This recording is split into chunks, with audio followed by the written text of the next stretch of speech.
Bien sûr, voici une explication du Zuhur, l'apparition, de l'imam al-Mahdi en français. La venue de l'imam al-Mahdi, alayhi salam.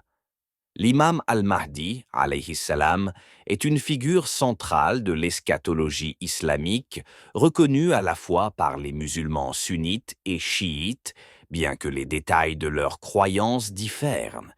Selon les sunnites croient qu'un homme nommé Muhammad ibn Abd Allah, descendant du prophète Mohammed, apparaîtra à la fin des temps.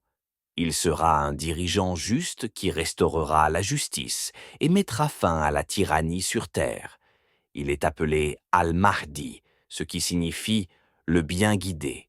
Il n'est pas encore né selon cette croyance. Selon les chiites, duodécimains, les chiites croient que l'imam al-Mahdi est déjà né. Le 12e imam, fils de l'imam Hassan al-Askari, alayhi salam. Il est entré en occultation, Gaïba, la petite occultation, Gaïbat al-Sugra, durant laquelle il était en contact indirect avec ses fidèles à travers 4 représentants. La grande occultation, Gaïbat al-Kubra, elle dure jusqu'à aujourd'hui et il n'a plus de représentant direct. Son réapparition.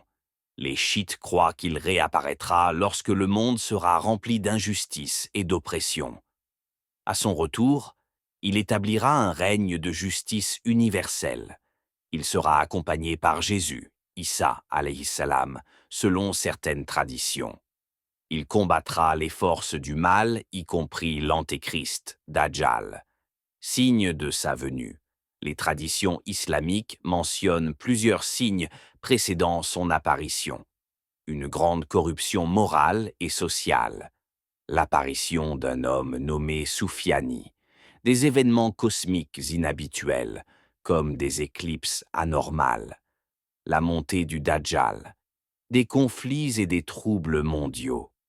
Les croyants prient pour son retour et sa victoire, et beaucoup récitent des invocations spéciales comme le Dua al-Ahd et Dua al-Nudba.